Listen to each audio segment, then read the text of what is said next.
muita gente tem sofrido na vida, porque não é capaz de discernir as batalhas espirituais.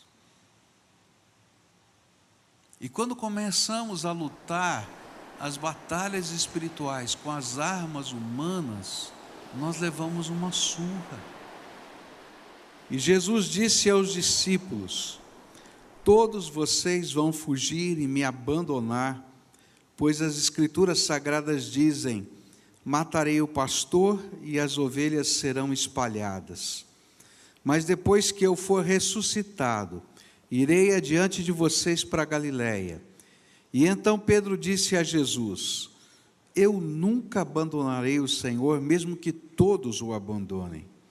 Mas Jesus lhe disse: eu afirmo a você que isto é verdade. Nesta mesma noite, antes que o galo cante 2 vezes, você dirá 3 vezes que não me conhece. Mas Pedro repetia com insistência: eu nunca vou dizer que não o conheço, mesmo que tenha de morrer com o Senhor. E todos os outros discípulos disseram a mesma coisa.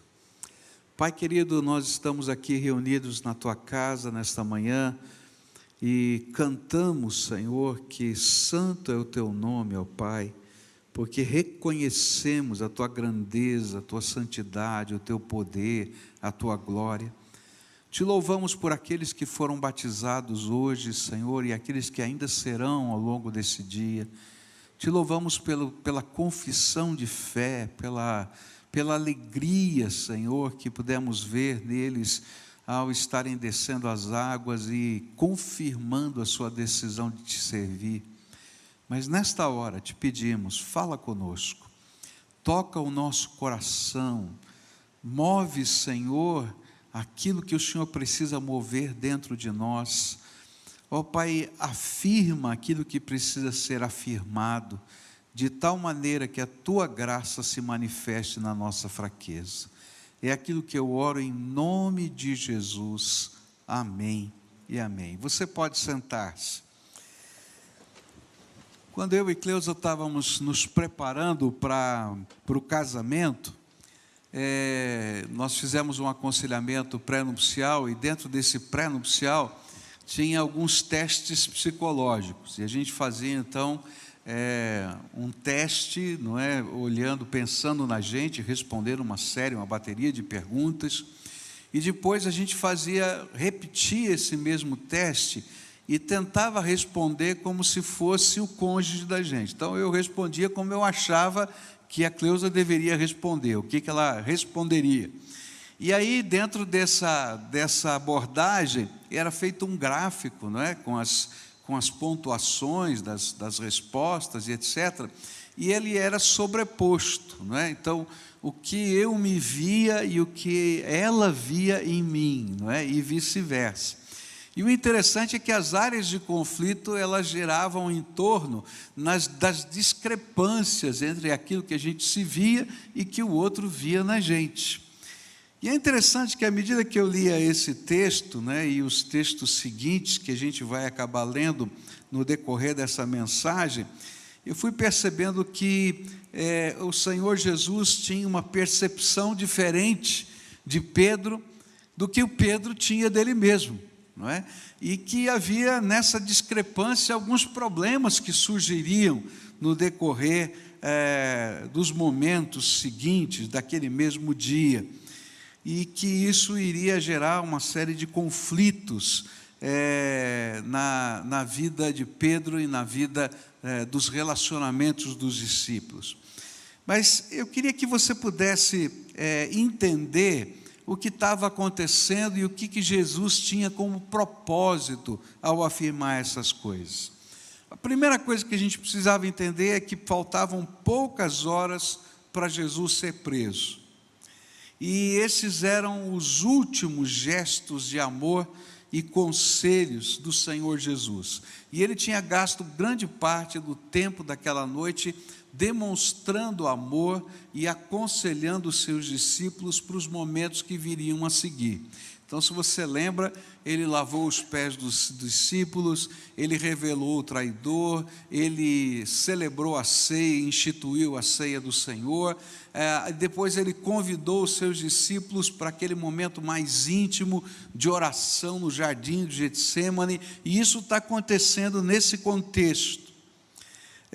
Jesus sabia que o traidor já estava voltando, e estava voltando para prendê-lo, e sabia que ia ser no jardim, ele tinha plena consciência disso.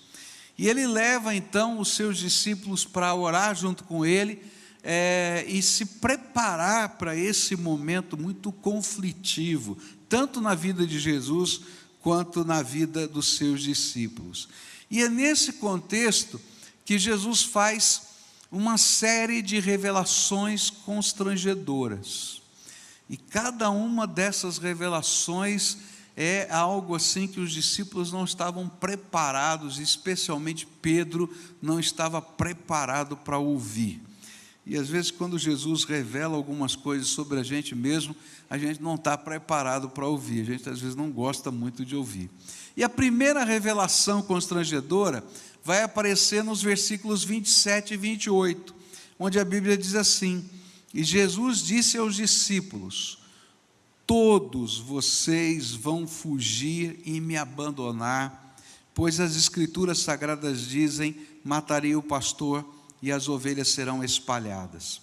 Mas depois que eu for ressuscitado, irei adiante de vocês para a Galileia.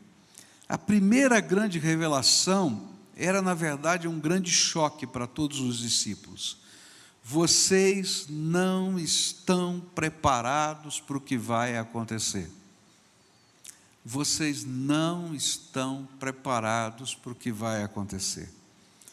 Dentro de alguns momentos, todos vão fugir e todos vão me abandonar. Que palavra ruim, né? Fala a verdade. Você não está preparado para o que vai acontecer e não vai sobrar ninguém aqui. E interessante que, ainda que houvesse no colegiado apostólico um traidor, todos os discípulos não estavam preparados.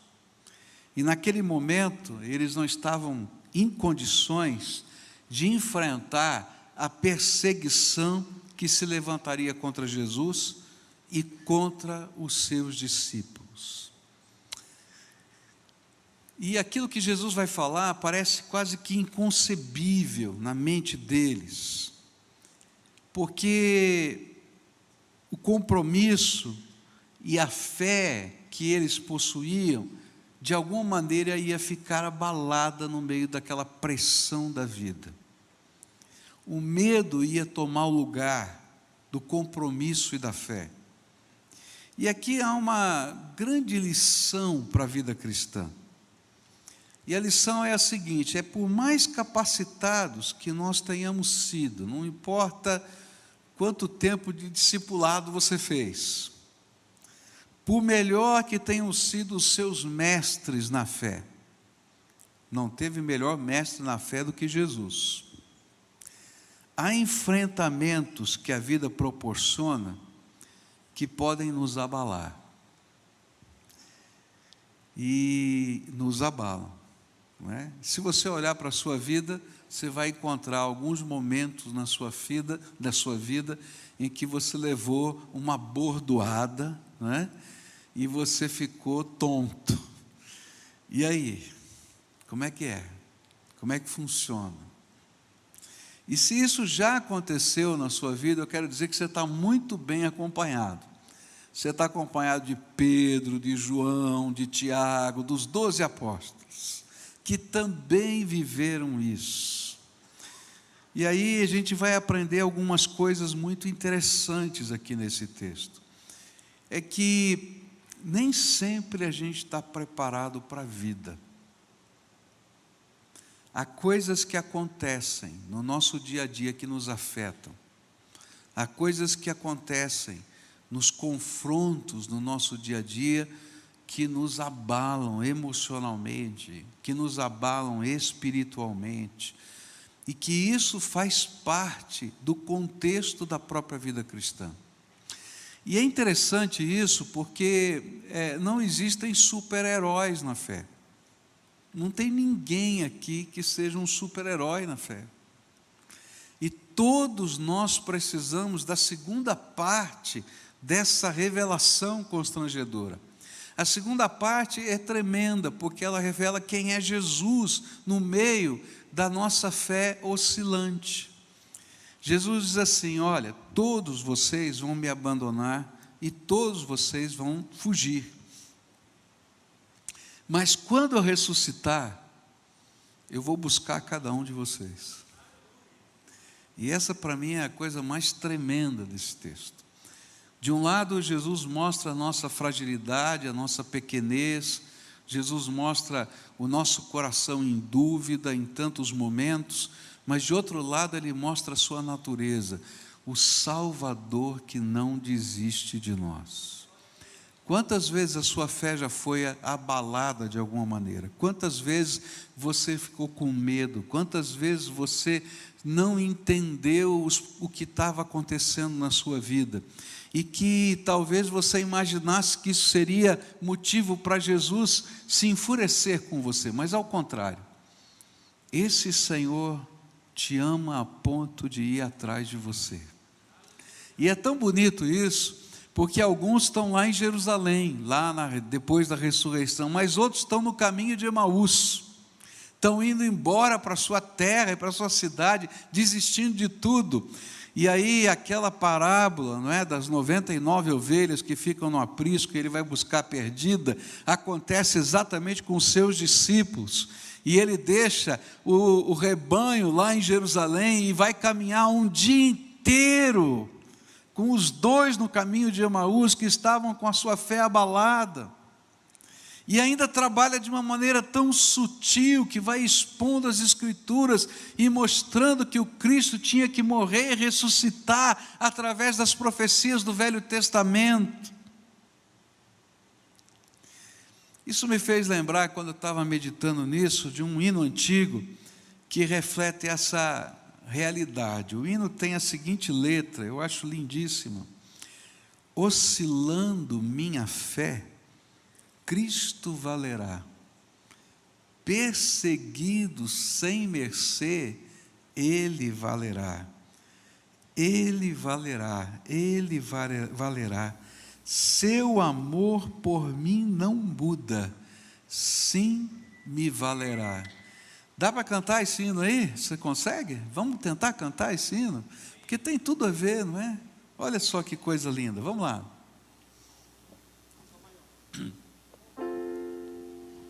Oscilando minha fé, Cristo valerá, perseguido sem mercê, Ele valerá. Olha que lindo agora. Ele valerá, Ele valerá. Seu amor por mim não muda, sim me valerá. Olha as outras estrofes. Crente inútil eu serei, se me não valer, nem serviço prestarei sem o seu poder. Ele valerá, Ele valerá. Seu amor por mim não muda, sim me valerá.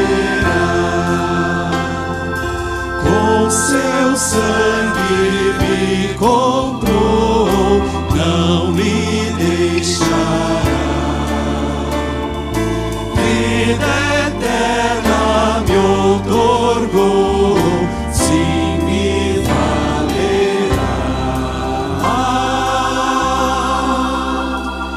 Ele valerá.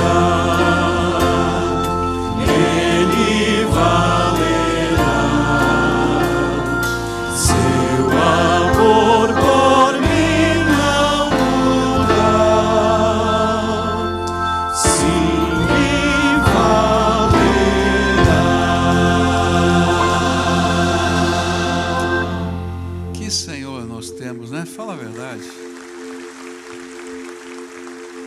É interessante porque a fé é algo importante na nossa vida e sem fé é impossível agradar a Deus.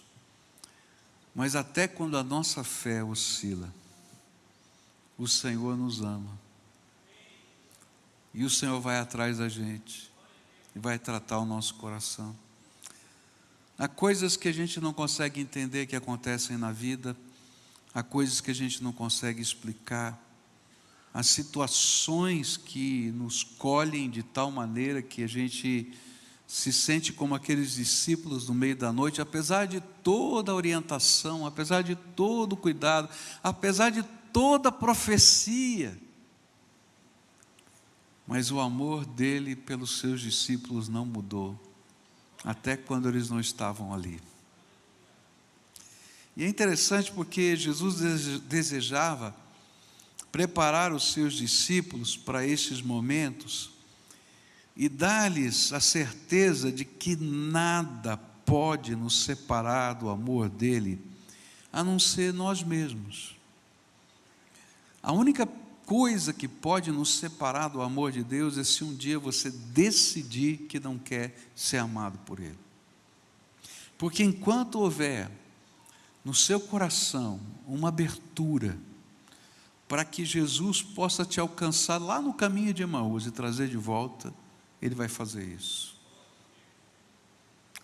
E aí, essa é a convicção do apóstolo Paulo, revelada em Romanos, capítulo 8, versículos 35 a 39, um texto maravilhoso, onde ele diz assim: então, quem pode nos separar do amor de Cristo?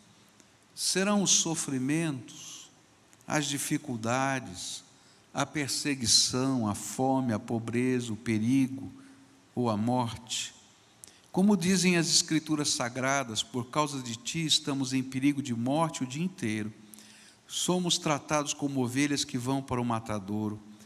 Em todas essas situações, temos a vitória completa por meio daquele que nos amou, pois eu tenho a certeza de que nada pode nos separar do amor de Deus, nem a morte, nem a vida, nem os anjos, nem outras autoridades ou poderes celestiais, nem o presente, nem o futuro, nem o mundo lá de cima, nem o mundo lá de baixo. Em todo o universo não há nada que possa nos separar do amor de Deus, que é nosso por meio de Cristo Jesus, o nosso Senhor. Esse é o meu Jesus, esse é o seu Jesus. E eu acho tremendo, porque quando eu olho para a minha vida, foram os momentos de maior fraqueza na minha vida, em que eu percebi a revelação da maior força de Deus. Olha para a tua história, nos momentos que você achava que estava tudo perdido, tudo acabado, que você não conseguia crer em mais nada, que você estava desesperado, vem a intervenção da graça de Deus, vem a visitação do Espírito. Às vezes vem soluções, outras vezes só vem a presença consoladora dEle, e a gente se sente fortalecido na graça, porque o amor dEle supera todo medo, diz a palavra de Deus. É justamente o amor dEle que supera todo medo. É interessante porque quando a gente vai olhar o final da história de cada um desses discípulos, não é, que fugiram naquela noite por causa do medo, a gente vai perceber que muitos deles morreram como mártires, porque tinham passado dessa fase. O relacionamento com o Senhor e a presença do Senhor na vida deles e o enchimento do Espírito eram algo tão tremendo que eles estavam dispostos a qualquer coisa agora, porque tinham sido preparados por esse amor a enfrentar todo o medo. E a palavra do Senhor é essa, né? Que o amor do Senhor encobre, ele vai além de todo o medo que possa estar dentro da nossa alma. E essa foi a primeira revelação do Senhor Jesus. A segunda revelação que esse texto vai me apresentar, vai aparecer nos versículos seguintes, 29 a 31. E então Pedro disse a Jesus: eu nunca abandonarei o Senhor, mesmo que todos o abandonem. Mas Jesus lhe disse: eu afirmo a vocês que isto é verdade. Nesta mesma noite, antes que o galo cante 2 vezes, você dirá 3 vezes que não me conhece. Mas Pedro repetia com insistência: eu nunca vou dizer que não o conheço, mesmo que eu tenha de morrer com o Senhor. E todos os outros discípulos disseram a mesma coisa. A segunda revelação surge diante da veemente contestação de Pedro. Jesus disse: olha, todos vocês vão me abandonar. E ele vai dizer: de jeito nenhum. Está pensando o quê? De jeito nenhum. Nem que tenha que morrer, eu não vou abandoná-lo. E aí Jesus profetiza e diz para ele: olha, antes que o galo cante 2 vezes, você vai me negar 3 vezes. E interessante é que Pedro não estava falando da boca para fora. Ele estava sendo sincero na sua confissão de compromisso com o Senhor. A Bíblia vai dizer para a gente que Pedro entendia que ele amava Jesus, e amava Jesus até mais do que os outros discípulos, que não tinha ninguém no colegiado que amasse mais Jesus do que ele. Esse era o sentimento de Pedro. E lá em João 21:15, isso fica muito claro, quando diz assim a palavra do Senhor: quando eles acabaram de comer, Jesus perguntou a Simão Pedro: Simão, filho de João, você me ama mais do que estes outros me amam? Isso que Pedro pensava. E Jesus vai lá e toca na ferida, exatamente. E ele responde: sim, o Senhor sabe que eu amo o Senhor. E respondeu ele. Então Jesus lhe disse: tome conta das minhas ovelhas. Mas havia um problema que Pedro não estava sendo capaz de perceber. É que o nosso compromisso com Jesus não depende apenas das nossas convicções, da nossa amizade ou intimidade com Ele, ou da nossa disposição de matar ou morrer por uma causa. O que Pedro teria de aprender é que não vencemos as batalhas da fé com armas da nossa própria carne. A batalha da fé é espiritual, é contra principados e potestades, e é um enfrentamento com as trevas. É interessante que fica muito claro isso num dos evangelhos, numa das narrativas dos evangelhos, quando disse Jesus, nesse momento que ele vai ser preso: esta é a hora das trevas. Ele diz claramente: esta é a hora das trevas. Essa é a hora que o príncipe desse mundo vai ter autoridade para fazer alguma coisa. E a gente vai enfrentar batalhas espirituais na nossa vida, em que a gente vai se deparar com a hora das trevas. E não adianta a gente tentar enfrentar a hora das trevas com as armas que a gente está acostumado a usar. Sabe, na hora das trevas, não adianta a nossa habilidade de argumentos. Na hora das trevas, não adianta a tua inteligência estratégica. Na hora das trevas, não adianta, como Pedro imaginou que adiantasse, você arrancar a espada. Pedro, ele tinha tanta convicção do que ele falou, que quando Jesus foi para ser preso, e alguém chegou perto dele para colocar a mão em Jesus, ele sacou a espada e sentou a espada e pegou na orelha, porque o homem puxou a cabeça de lado, porque eu acho que se deixasse no lugar ia pegar no meio da cabeça. Sério mesmo, não estou brincando. Que ele entrou para rachar. O negócio ali era sério. Mas só que batalha espiritual não se vence com espada. Não funciona assim. E é por isso que muita gente tem sofrido na vida, porque não é capaz de discernir as batalhas espirituais.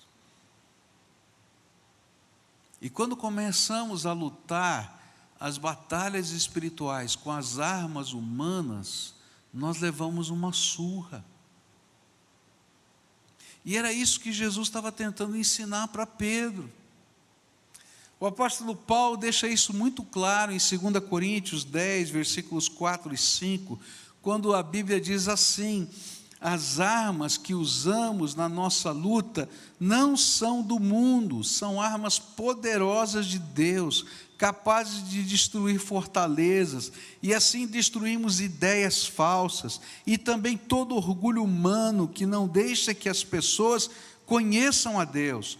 Dominamos todo o pensamento humano e fazemos com que ele obedeça a Cristo. Talvez Pedro se sentisse preparado para ser um soldado, para matar ou morrer. Mas ele não estava preparado para confessar a Jesus em toda e qualquer situação da sua vida, e nem preparado para colocar o propósito do Senhor acima de tudo e todos. Ele não estava preparado para enfrentar a batalha e enxergar a vitória com os olhos do Senhor.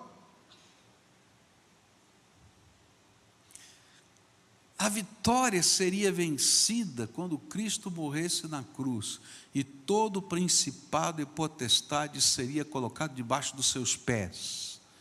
Mas Pedro não estava preparado para isso, para entender o tipo de vitória. Ele estava imaginando que a vitória é entrar numa guerra. Eu tenho visto tanta família ser destruída, gente, porque não é capaz de discernir batalha espiritual. E aí vira uma guerra dentro de casa e a gente só vê espada levantada. E tem batalha que você não vai vencer enquanto você não entender que as armas que vão fazer a batalha ser vencidas são espirituais e não carnais. Que a gente vai ter que usar ferramentas da graça e da misericórdia, mas também ferramentas do poder de Deus, ferramentas da oração, ferramentas da intervenção, dessa luta que é algo do poder de Deus, de anjos do Senhor entrando na guerra junto com a gente. E justamente porque ele não estava preparado para discernir esse tipo de batalha, ele vai negar Jesus 3 vezes naquela noite. E aquilo que parecia ser inconcebível, ele faz, porque ele não estava preparado para a batalha. E eu tenho visto muita gente temente a Deus, sincera ao Senhor, fazendo coisas inconcebíveis, simplesmente porque não estão preparados para a batalha. A grande lição é que só venceremos as batalhas da fé se aprendemos a usar as armas espirituais que o nosso Senhor coloca à nossa disposição. E que toda vez que tentarmos vencer com as nossas armas, não só perderemos, como geraremos mais confusão e dor a nós mesmos e aos outros. Há batalhas, queridos, que a gente só vence no poder do Espírito Santo. Alguns anos atrás, o Michel veio pregar aqui num dos cultos, e tinha uma irmã aqui da nossa igreja, e ela ficou muito emocionada com o Michel pregando, mas ela também ficou muito triste, porque naquela época, Michel e o filho dela tinham a mesma idade, e o filho dela estava envolvido com drogas pesadas, e fazia já alguns dias que ele tinha sumido de casa. E quando ela chegou em casa, ela dobrou seus joelhos ali na beira da cama do filho, e começou a orar pelo filho e dizer assim: Senhor, eu não vou sair daqui enquanto o Senhor não trouxer meu filho para casa. Traz o meu filho para casa, traz o meu filho para casa, traz o meu filho para casa. Eu não vou sair daqui enquanto o Senhor não trouxer meu filho para casa. E ela ficou lá insistindo com o Senhor. Eu não sei nem como foi, mas essa era a batalha dela.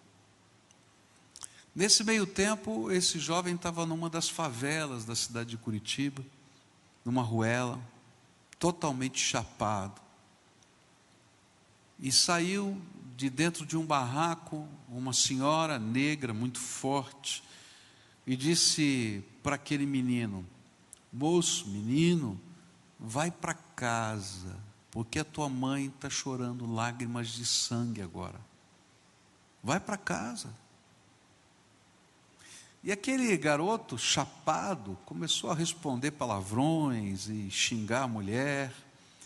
E aquela senhora, muito determinada, entrou dentro do barraco dela, pegou aquela grade do fogão, sabe aquela grade que você põe os queimadores ali, né, que você põe a panela, foi para fora e disse: você vai para casa, nem que eu tenha que chutar você.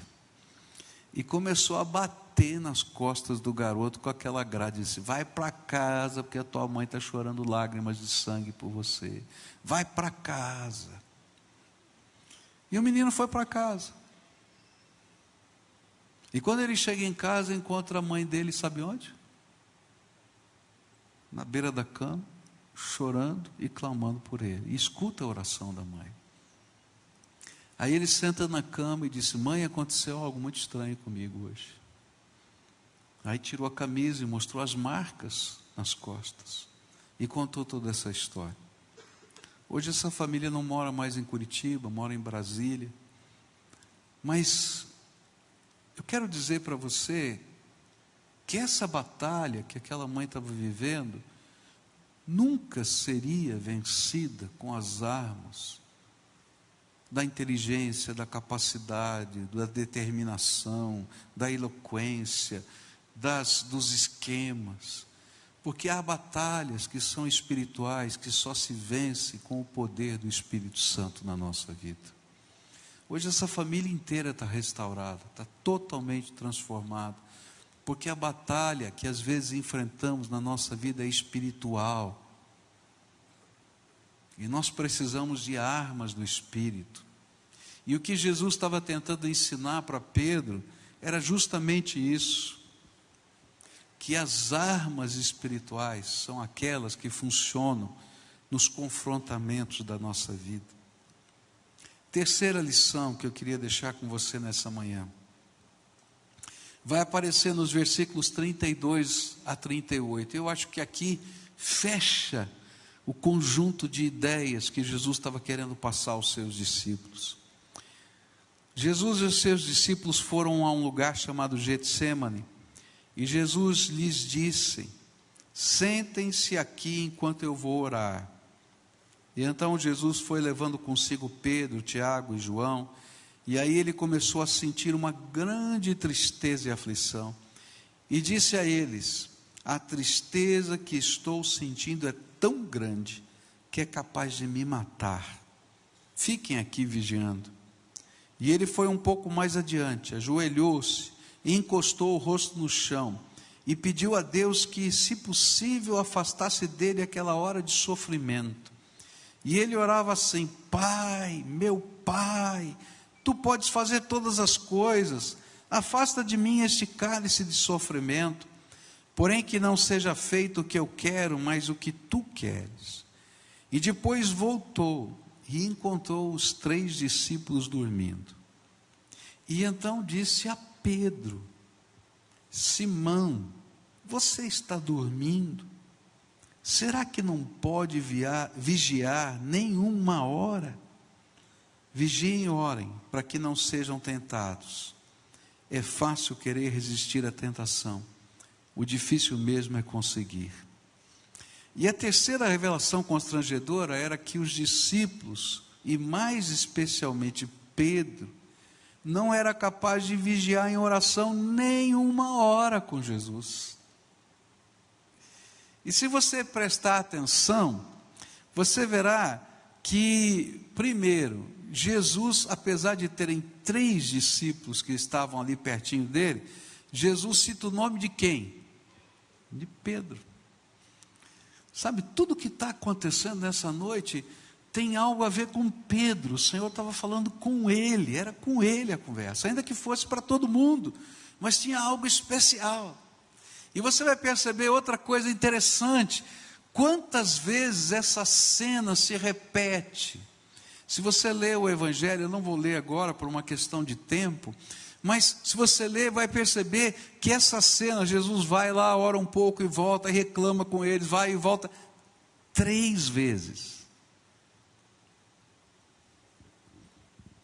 Por quê?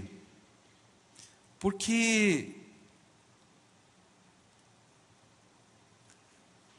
aquele tempo no jardim não era só para Jesus, era também para os discípulos, para que eles pudessem entender que o poder para os enfrentamentos espirituais, para discernir os processos que Deus escolheu para a sua obra, e para enfrentarmos a hora das trevas, que aparece lá em Lucas 22, 53, vem desse tempo de estarmos na presença do Senhor.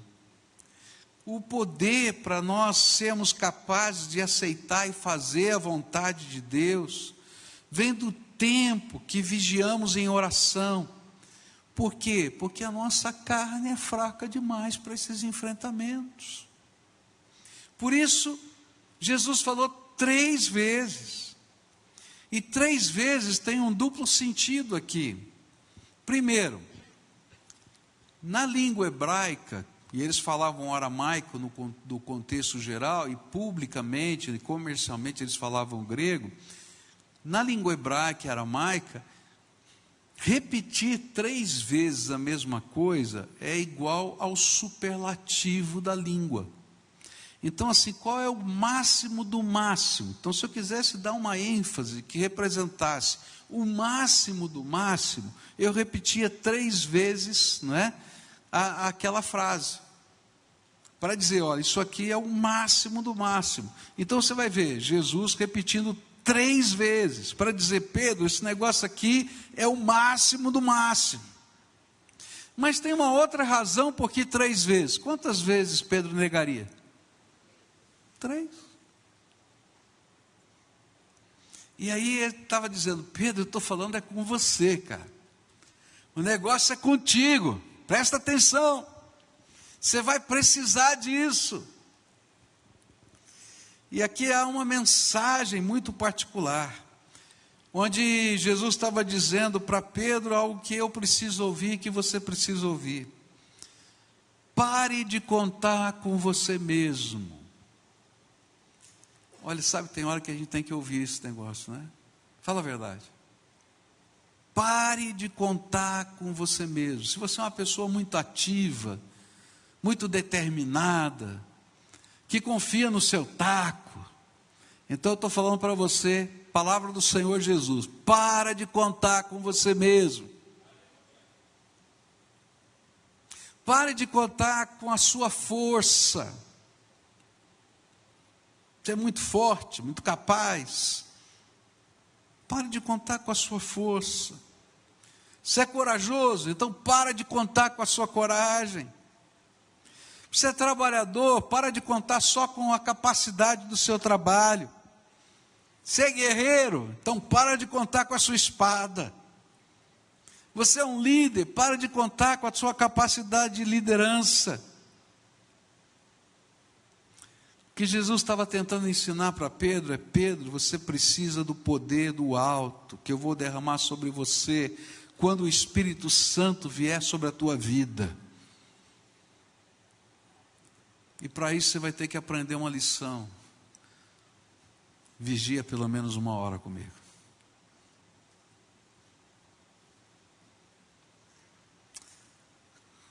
A gente tem perdido tantas batalhas, porque a gente não tem aprendido a usar as ferramentas da graça de Deus para essa vitória. A vitória vem daquilo que Deus determina no seu trono. A Bíblia fala algumas coisas que a gente fica tonto. A Bíblia diz assim, que há lutas que a gente enfrenta, que as pessoas não estão percebendo, porque o príncipe deste mundo cega o entendimento das pessoas, e elas não conseguem enxergar.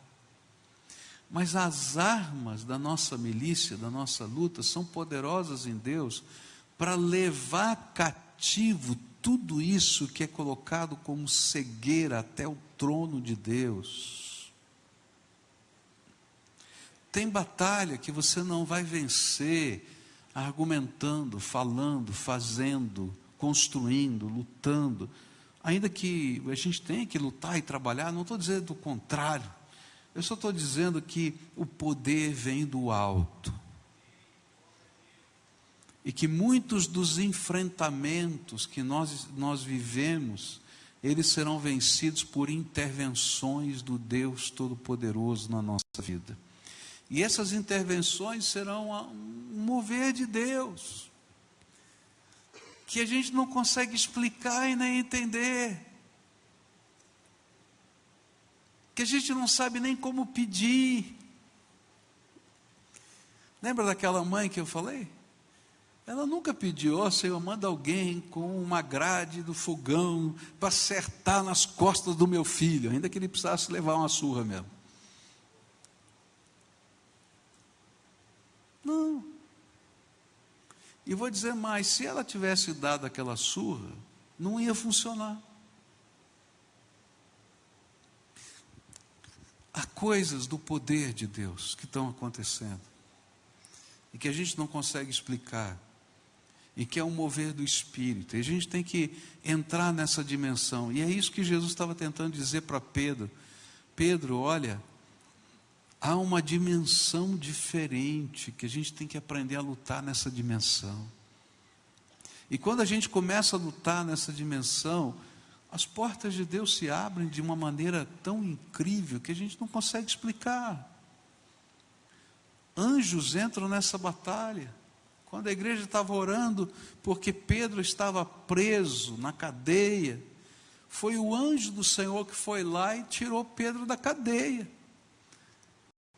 arrancou ele de lá.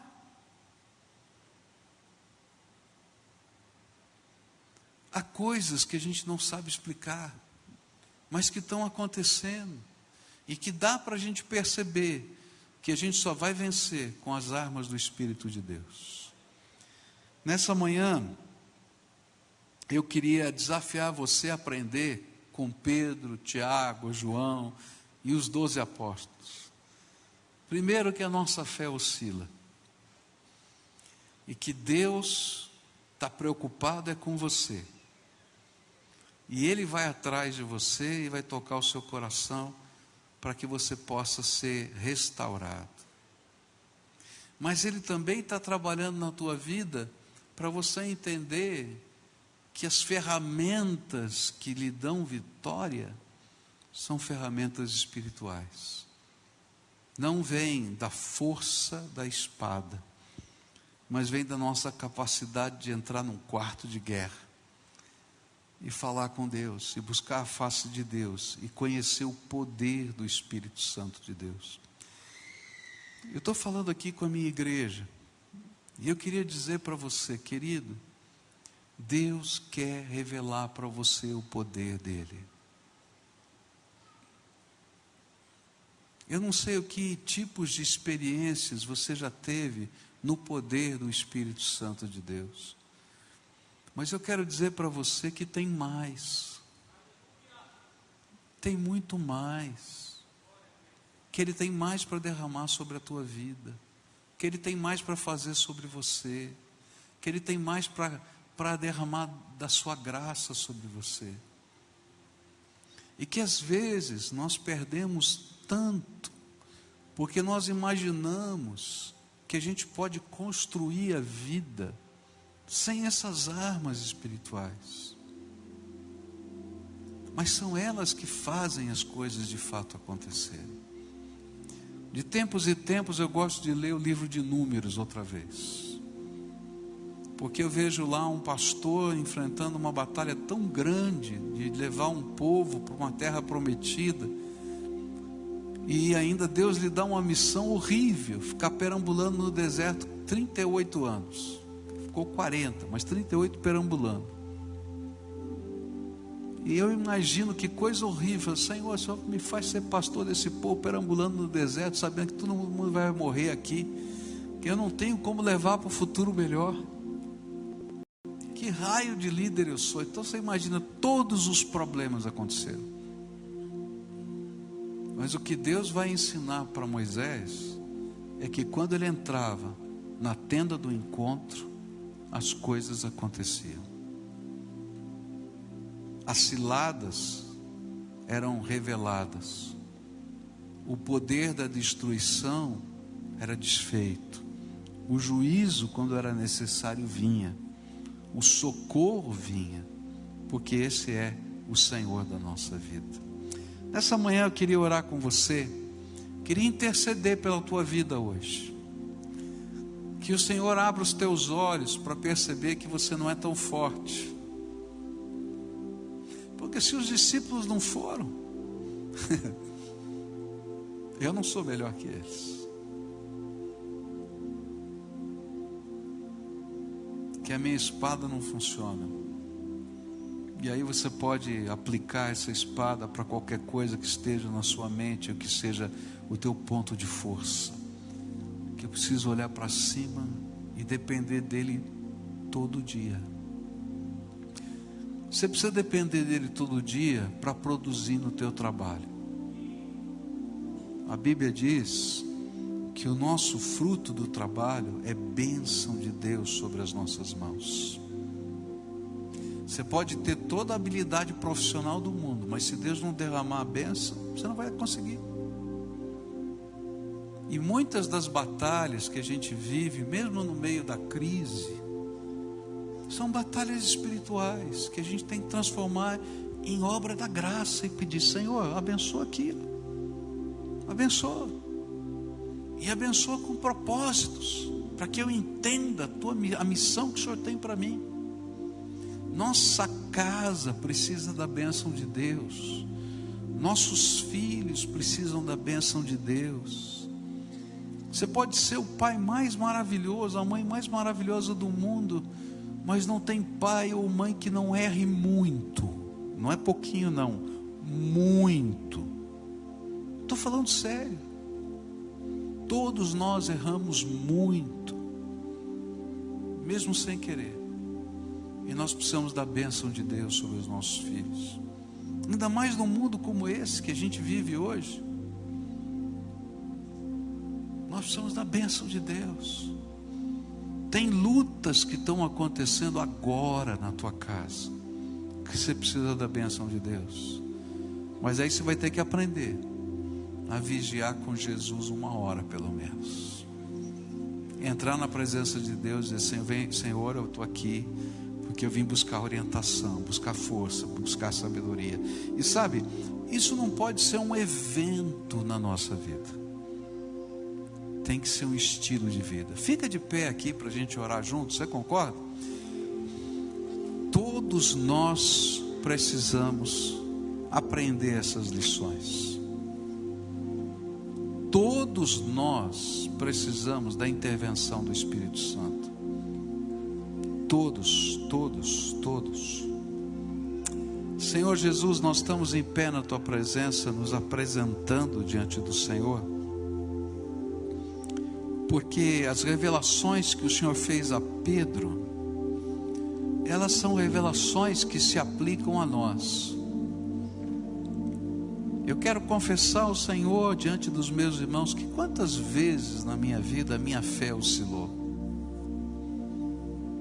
Quantas vezes. E Senhor, às vezes isso acontece num mesmo dia. Num dia eu estou tão firme, forte, e logo no momento seguinte parece que eu estou desfalecendo. Mas eu quero te louvar, Senhor, porque apesar de mim, o teu amor não mudou, e o Senhor veio tantas e tantas vezes me restaurar, trabalhar, e continua fazendo isso. E eu quero te louvar e te bendizer por isso. Eu quero, Senhor, também te pedir perdão, porque em tantas vezes eu confiei em mim mesmo.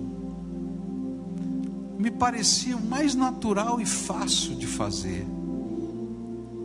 E nem sempre eu me saí bem. Ao contrário, quantas vezes piorou em vez de melhorar? Porque a batalha é espiritual.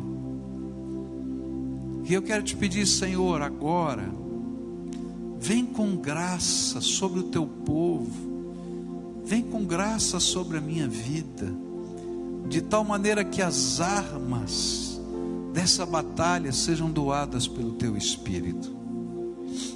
Que os anjos do Senhor se movimentem agora, e que coisas que nós não conseguimos entender comecem a acontecer simplesmente porque do trono do Todo-Poderoso saiu uma ordem. E quem pode resistir à ordem do Todo-Poderoso, a ordem que procede do teu trono? E nessa hora, Pai, nós clamamos a Ti, revela-nos, Senhor. Revela-nos, Senhor, a sala do trono. Revela-nos, Senhor, a ousadia necessária para entrar lá. Revela-nos, Senhor, o poder da Tua graça. E, Senhor, derrama do Teu Espírito Santo sobre os Teus filhos, sobre minha vida, sobre a vida dos meus irmãos. É aquilo que eu oro em nome de Jesus. Amém e amém. Adoremos ao Senhor juntos. Oscilando minha fé, Cristo valerá. Perseguido sem merecer, Ele valerá.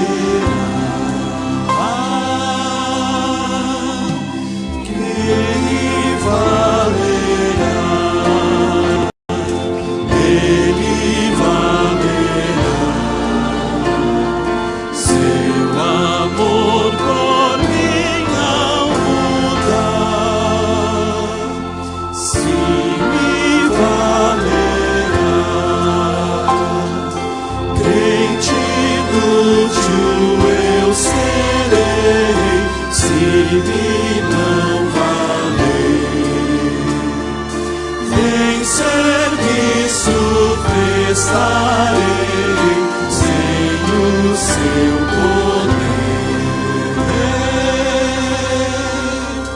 Sim, me valerá. Ele valerá.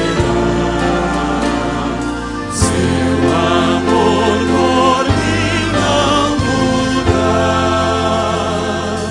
Sim, me valerá. Com seu sangue me comprou, não me deixará. Vida eterna me otorgou, sim, me valerá. Ele valerá. Ele valerá. Seu amor por mim não mudar. Sim, me valerá.